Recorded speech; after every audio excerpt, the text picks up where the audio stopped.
as a teacher.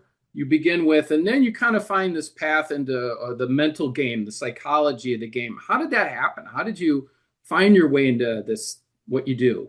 It was kind of my own failures, really, Walter. I mean, I left school. I had a sort of really good start to my playing days in the sense that I took up the game relatively late. I was 15 when I started to play, and within less than 2 years, I actually shot level par in a tournament. I've never had any lessons, and I after that shooting level par, somebody said to me that, oh, you all this progress that you've made, if you took some lessons, you'll really improve. And that was kind of like the downward spiral in a way from a playing perspective. That I went in search of this theoretically perfect golf swing. I actually turned professional, started to focus mainly on coaching, and was heading down the same route really. And it was a conversation that I had with Fred Shoemaker many years ago, and he said to me, he said, be very careful that you don't pass on to others what didn't work for you. And that really hit home for me, because I thought that's exactly what I'm doing. I'm just giving more and more technical information to people, seeing them improve maybe on the range, but then not transferring to the golf course. And I actually left golf for a while. I actually left golf for a couple of years and went away and studied and looked at all kinds of disciplines like NLP and hypnosis, cognitive behavioral therapy, lots of different things in a game. And then after a few years came back and started to coach, but coach more the performance side of things. And I actually got very lucky with a player in my region in the northwest of England, a guy called Philip Archer, who a nickname called the Pro-Am King, whereby he'd shoot ridiculously low scores in Pro-Ams, but could never transfer it into four-round tournaments. Anyway, long story short, we did some work, and he went to the European Tour, as it was then, DP World Tour now, Tour School that year, and he shot 27 under par, and finished second in the Tour School, and got his card, and had a very successful few years after that. Made the Rolex Cup team, and nearly, but for Brett Rumford chipping in and Cron Cercieri, would have won the European Masters. But anyway, that led to working with other players like Graeme McDowell, Darren Clarke, Lee Westwood, Paul McGinley, Charles Schwartzel, Louis Oosthuizen. So I was very lucky, really, and it was right time and right place, really. But I think looking back on it, the failures that I had as a player have actually helped me relate to players when I've been working with them, in the sense that it's not just come from a purely academic background, it's come from a personal experience of the game. And, whilst I never played at the very highest level, I do understand the game, and sort of narrowed it down eventually to two key things. If you're trying to get better at golf, and those two key things would be, you've got to develop skill. Anybody who says that the game is all in the mind is talking nonsense. You need to develop some golfing skills, but then you need to be able to access those skills. And what most people are doing, they're perhaps developing some skills, but they can't access those skills on the course. And then all they do is they work on more skills, and it's like a vicious cycle that they go through. So probably a long answer to a good question. That's about where it was from. It leads me to my next question. I don't know if you saw it. I think this was on Saturday, or no, it was Friday after the second round of the U.S. Open. Harry Higgs, who was, I think, the 156th person to qualify for the U.S. Open. He had a press conference after his round. He had a fantastic round, and he was incredibly open about all the psychological machinations going on in his head throughout this round, which is a good round. And it was a bit shocking to hear, this guy who's, he was 156th guy to qualify, but he's been a tour pro for a long time. He's had a fair level of success, and how he talked to himself on the course, and how he berated himself, and how his whole approach, at least through Friday, was to be kind to himself. And it just got me thinking about, even for us, for those of us amateur players, I talk to myself worse on the golf course than anywhere else. And I always question that. I wonder, why do I berate myself? Here's Harry Higgs, one of the top players, 150 top players in the world. Is it shocking to you that this type of kind of dialogue goes on in our brains, at least when we're on the golf course? No, it's not shocking at all, Walter, because I've heard it for 35 years now when I've talked to players at every level, including the top players. You know, we watch these guys on TV and we often think they're walking around the golf course in a Buddha-like state, but it couldn't be farther from the truth a lot of times. And I think we need to understand what our brain is up to at a kind of deeper level. And this might be sort of complicated, this, but I'll try and make it as simplistic as possible so it's useful. Is that our brain really, first and foremost, is not concerned when you go out on the golf course with whether you play good golf or not. Your brain is still primarily concerned with survival. It's wired into us, it's hardwired into us, a primeval instinct to survive. And one of the things that we had to do to survive when we roamed around in caves was to be a valuable member of a group. We had to stay a part of because if we were ostracized from a group, it meant one thing, and that was death. Now, obviously things are very different now, but our brain often sees things in the same way. Now, the group that we are in, the group that you and I are in, are a group called golfers.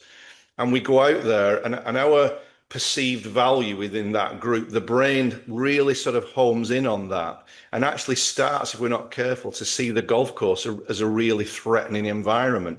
And when it's in a threatening environment, it generates lots and lots of thoughts. So I think one of the key things is, and it's counterintuitive, this is to realize what your brain is up to. And your brain essentially is trying to look after you. It's trying to protect you. And a lot of people are actually at war with the brain. They don't like all these thoughts. They don't like all these things going on in their head. They don't like all these sensations that we get. But when you realize what your brain is up to, it doesn't necessarily stop the thoughts coming.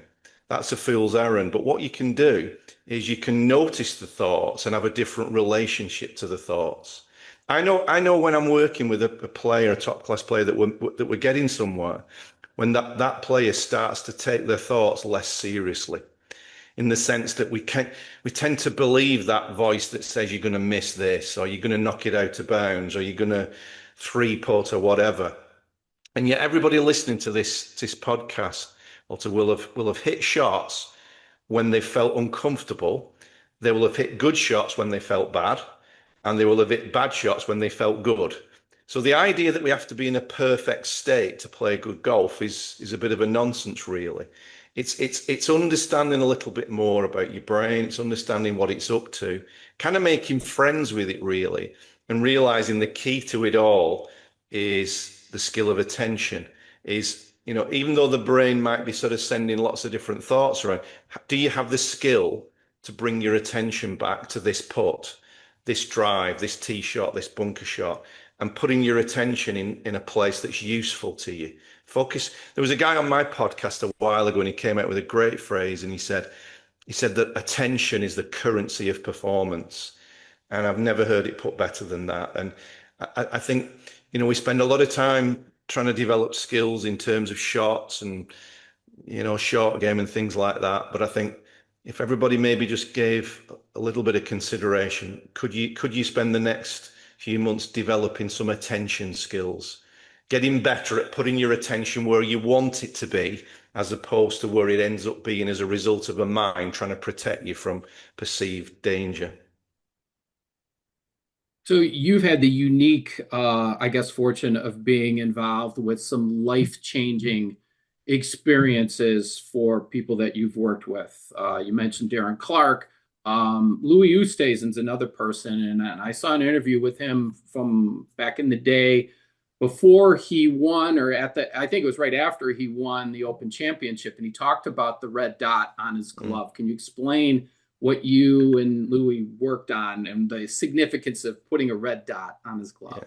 Yeah, it's hard to believe that coming up next few weeks, the Open will be at Birkdale, and it'll be 16 years since Louis won that Open. And I don't know, I've got the glove in the office. I carry it around most places with me because after that Open, he actually signed his glove that he wore on that final round with the red dot on it. Anyway, the upshot of it was that the red dot was exactly what we've just talked about. It was about attention.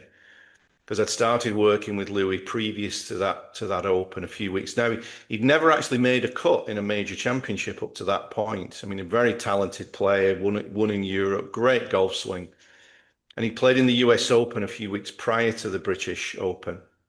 And we sat down and he said, I'm really having trouble focusing on shots. He said, I'll get over the shot. And he said, so often I'll hit the shot and I just wasn't there. I just wasn't there with the shot. I just wasn't present with the shot. And I said to him, well, what are you doing in between shots? He said, I'm focused in between shots. And I thought, oh, bingo, here we go. And we opened up a whole discussion about being able to kind of switch on and off. And anyway, the red dot became, what we did was a deal whereby, and there was a glove in the office that day in Manchester, and he put this red dot on his glove. And the deal was that he would go from there, and every shot he would look at the dot on his glove, and that dot was a trigger to focus his attention on a couple of questions around the shot at hand. So in effect, it was an attentional trigger to get him into the moment on each shot. And I think he shot 64 the first round at St Andrews. And quite a few people said, oh, it's nice that a young player's done well, but there's no way he's going to hang on for 4 rounds. And 3 days later, he's walking up the final hole at St Andrews. And if there's ever anywhere you'd want to walk up the final hole with a 7-shot lead, it's probably St Andrews, where you got this big wide open fairway, you can blast it left. And yeah, he walked up the hole, parred it, and won the British Open by 7 shots. So you mentioned the idea that it's been 16 years since he won, and for those of us who've played golf for a long time, you've been in the business a long time, things kind of change, right? Your perspective changes obviously, and you have this more experiences to draw from. But on from a golfer's perspective, I've noticed that I have a lot of more, I guess, struggles to draw from, right? Bad experiences, shocking things that have happened and whatnot. How does the mental game change as we age? I think if somebody asked me, Walter, what would be the two mental game tools or skills or attributes, if you could give that to somebody, what would they be? One would be the skill of acceptance, a willingness to embrace the variety of outcomes that every round of golf gives you. That doesn't mean that you enjoy bad shots. It doesn't mean to say that you're happy with high scores, but a willingness to deal with that. But I would say the other skill, and maybe it's more relevant for those of us, past a certain age, as I'm sure we are, is the skill of gratitude. And it can sound a little bit tree huggy and a bit left field, but there was a guy called Richard Bandler many years ago. He said, the greatest delusion that human beings have is they think there will always be another chance. They'll think there is always going to be another week, another opportunity, another year. And without it sounding too sort of negative and maudlin, the one thing that we're all going to run out of is time and opportunity. And we don't know when that final round is going to come along, but there's almost an arrogance if we don't realize that it's finite. And then you start to look at gratitude, and to play the game as a foundation from a place of gratitude. I mentioned previously about the brain perceiving threat when you go on the golf course. One of the great antidotes to threat is gratitude. If you can deeply appreciate the fact that the next time that you play, think of all the things that have to conspire for you to play the next round of golf. You've got to be healthy enough. You've got to be, have the wherewithal financially to do it. There's got to be a lot of preparation in the golf course, the people that you're playing with, and all the rest of it. The point being that there's a very beneficial cascade of chemicals released when we're in a state of gratitude before we play. And I talk about going first in the sense that, most of my golfing life, I played under the delusion that if I played good golf, it would make me happy. And most of the time I was waiting for that. Whereas if we actually decide that I'm going to be happy, the fact that I get to play golf, and I'm saying this is not ridiculous false positivity. It's an understanding that every one of us will run out of rounds of golf to play. And there's a story that we had that a lot of people really resonated with in one of the books that we wrote, and it was called The Tuesday Boys, and it was an experience that I'd had. It was a few years ago. There was some issues going on in my life. My mother was very ill. She would have dementia and Alzheimer's and all the rest of it, which many people have gone through. It's a horrible experience. Anyway, I was out on the golf course early one morning. I was doing a pro-am, and I got up. It was a beautiful spring morning in the UK, where there was starting to be some heat in the sun, and the course was coming alive again after the winter. And I was walking on the course, and I walked past the tee. And as I walked past this tee, something made me come back to the tee. And you know, on golf course, I'm sure it's the same in the States, that if you've been anybody of any note at a golf club, when you pass away, you become a bench. You get a bench somewhere on the golf course in memoriam to what you've done. Anyway, I saw this bench, and on this bench there was a plaque, and it said to the Tuesday boys. And obviously, you don't need to be Columbo to work out these guys would have played golf every day, every Tuesday, week after week, month after month, year after year. But what was very poignant, Walter, was that these guys, that every one of them that was listed under the Tuesday boys, there was a birth date and there was a date when they'd passed away. And it really resonated with me that these guys would have turned up week after week, month after month, year after year, shot the breeze on the first tee, moaned about the golf and all the rest of it. But eventually, every single one of them ran out of Tuesdays. There were no more Tuesdays left. And we wrote about it, and so many people, it resonated with them, this idea of the Tuesday boys, that we're all going to run out of Tuesdays or Thursdays or Fridays or whatever it is. And just this deep appreciation and gratitude to be able to play the next time. But don't underestimate the power of playing from a state of gratitude before you play. You're actually doing your brain a world of good. And we even get people in the journals before they play just to write down a couple of things. What are you grateful for today? Because it's easy to take stuff for granted. Golf courses are some of the most beautiful terrain on earth, but we drive up the same drive, we get used to the same surroundings, and we take it for granted. And sometimes, people get a health issue and it jolts them out of it. But actually, I think for all of us, being in that state of gratitude is a really, really powerful thing to do. Is it going to stop you slicing it? No, but it's actually going to change your relationship to the game, which I think most people can end up with if they're not careful, they can end up making the thing that they love actually torture them. So you just answered or provided an answer to my next question for you. So maybe you could come up with another one. But what lessons from golf apply directly to life? Obviously, gratitude, having a gratitude practice is a huge component and helps. Are there any other things that you've noticed over the years that you say, oh boy, if you can not only can apply this on the golf course, but apply this into life, you're going to be far ahead of the game? I think golf's such a great metaphor. Well, it's not a metaphor, it's a reality, isn't it? It's so much life, so many things in life, whether it's in business or relationships or whatever. And and one way of looking at it, so I think you could look at an individual golf shot, and in an individual golf shot, you can actually see the whole of life.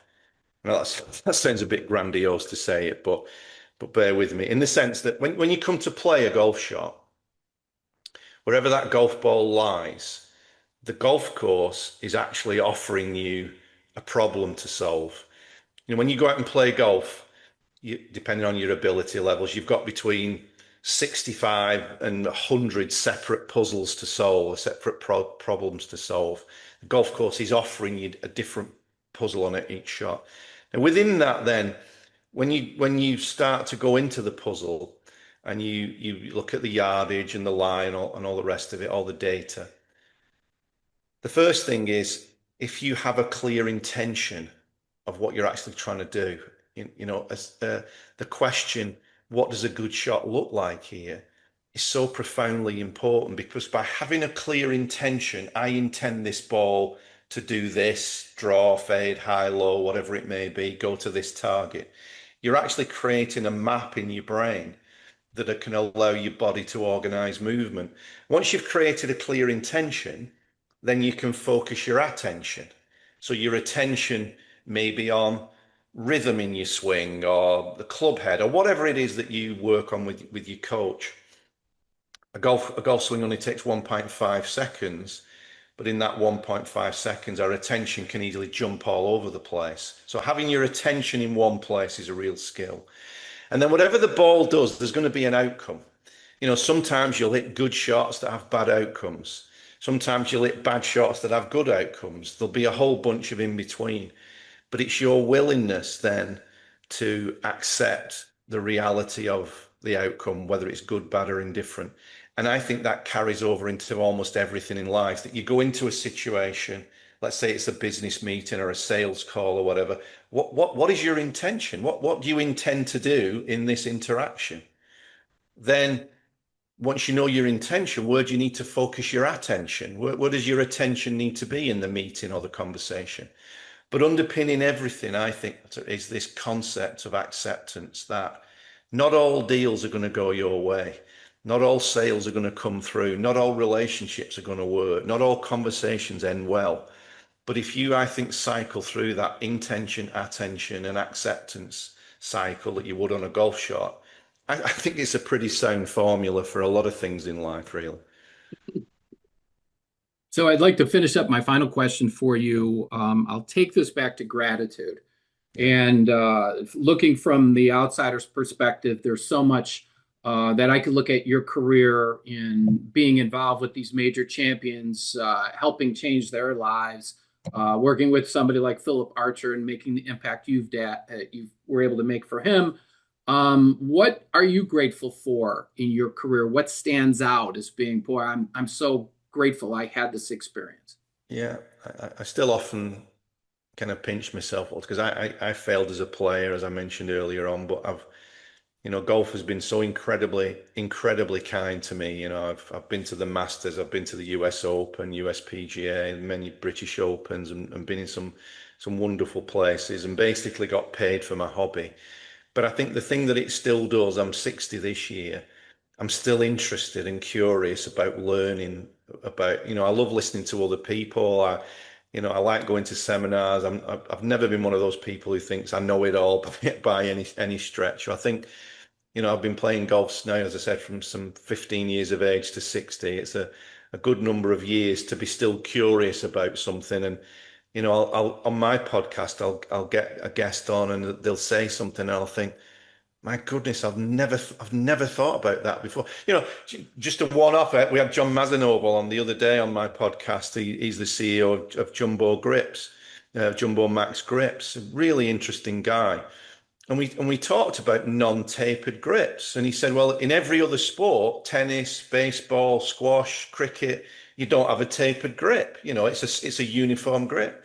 And they've created that. And this is a sales pitch for them that I didn't intend it to be. But and I thought that makes so much sense. And I'm intrigued to now try some non-tapered grips, which may or may not work for me. But I just thought, wow, after all those years, something like that, something that, I think there's a Moshe Feldenkrais talked about the elusive obvious. And it's a great phrase that we can bury our head sometimes in looking at things in a certain way, and we sometimes we miss the obvious things that when you see them, you can never not see them.